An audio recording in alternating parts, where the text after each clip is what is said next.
واقعات حیات دنیا اور دنیا ہی سب کچھ سمجھ لیا. محبوب سے اس کا ٹھکانا کون سا ہے؟ محبوب اس کا ٹھکانا جہنم. بے شک بے شک. قرآن نے کہا کہ اگر آپ جان بوجھ کر بے حیائی برائی گناہ کرتے جا رہے ہیں اور کہتے تبصرے یا غوث یا رسول اللہ کا نعرہ لگا کر جنت میں جائیں گے، نہ، بلکہ یہ جب ممکن ہے کہ جب آپ گناہوں سے بچے بھی اور آقا علیہ السلام کا نعرہ لگا. ایک طرف آپ شادی بیاہ میں ملاپ کرواؤ تو میرے خود نچواؤ کہ ہم جنت میں جائیں. جامت ہم کی حرام گناہ ہے، شیخ مصطفیٰ ناراض ہوتے ہیں، اللہ ناراض ہوتا ہے.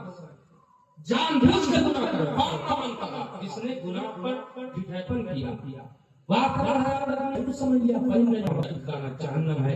آگے واقعہ من خاف مقام ربہ، اور جو اللہ کے حضور کھڑے ہونے سے ڈرا، ونہى النفس عن الهوى، اور اپنے نفس کو گناہ سے روکا، یعنی وہ جا رہا تھا گناہ کرنے.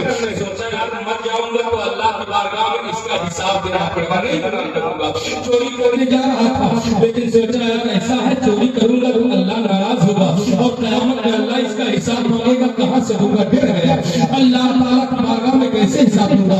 کسی لڑکی پر کسی عورت پر ایک لیے کمرے میں وہ غالب آ گیا، زنا سے قریب ہو گیا، زنا کرنے والا اور میں خدا سے ڈرا اللہ اگر میں اس عورت کے ساتھ زنا کروں گا قیامت میں اللہ تعالیٰ مجھ سے پوچھے گا کیا جواب دوں گا. نہیں کروں گا، بھاگ گیا چلے کر گناہ. یعنی جیسے گناہ کی طرف نفس نے اتارا اللہ کا خوف اور بسا کی رب کی بارگاہ میں حساب دینا ہے. من خاف مقام ربہ ونہى النفس عن الهوى، اور جو اللہ کے حضور کھڑے ہونے سے ڈرا اور گناہوں سے رک گیا فإن الجنة هي المأوى، محبوب ہے اس کا ٹھکانہ جنت ہے، جنت ہے، جنت. اب بھی کہو گے کہ ہم جنت میں جائیں گے شراب پی، اب بھی کہو گے کہ دوسروں کی بہن بیٹیوں کی آبرو لوٹ کر ہم جنت میں جائیں گے، اب بھی کہو گے کہ ہم سٹے پر سٹا لگا کر پیاس لے کر پانی کو جنت میں جائیں گے.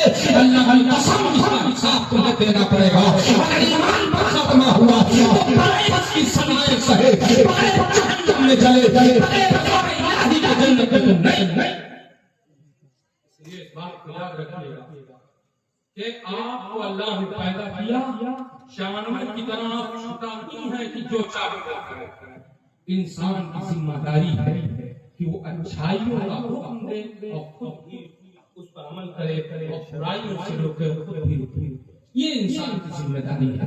میں عرض یہ کر رہا تھا کہ نبی کریم صلی اللہ علیہ وسلم نے فرمایا نکاح کرو، نکاح کرو. اللہ نے فرمایا جو تمہیں پسند آئے اس سے نکاح کرو. کون سی عورت سے کرو؟ آج ہمارا مزاج بناتے ہیں، ہمارا اصول ہے کہ ہم کچھ چیزیں دیکھتے ہیں جو آج ہم دیکھتے ہیں 1400 سال پہلے میں سرکار نے فرمایا دیا کہ آدمی نکاح ایسے کرتا ہے، کیوں کرتا ہے؟ حدیث شریف میں ہم ارشاد فرماتے ہیں فنکحوا، نکاح کرو. فنکحوا اللاتی اربعین، لوگ 4 چیزیں دیکھ کر نکاح کرتے ہیں. سرکار نے کیا فرمایا؟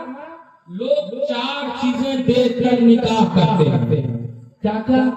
وَلِجَمَالِهَا وَلِحَسْبِهَا، وَلِجَمَالِهَا وَلِحَسْبِهَا وَلِمَالِهَا وَلِدِينِهَا. آدمی جب نکاح کرتا ہے، شادی کرنے کی تیاری کرتا ہے تو 4 چیزیں دیکھتا ہے. لڑکی خوبصورت ہے کہ نہیں، وَلِجَمَالِهَا، حسین ہے کہ نہیں، خوبصورت ہے کہ نہیں، گوری ہے کہ نہیں. پھر اس کے بعد اگر لڑکی پسند آ گئی وَلِحَسْبِهَا، پھر اس کا حسب دیکھتا ہے. بڑے بڑے بیٹی ہے، رسوخ ہے پورے گاؤں میں کلو مکرے گھٹوں میں جہاں پہ لگا حسب.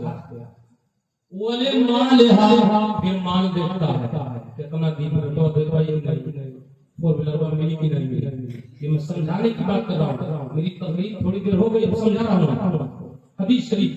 اس لیے اتنے توقف کے ساتھ، اس لیے وقت کے ساتھ کہہ رہا ہوں تاکہ بات بھیجے میں آ جائے.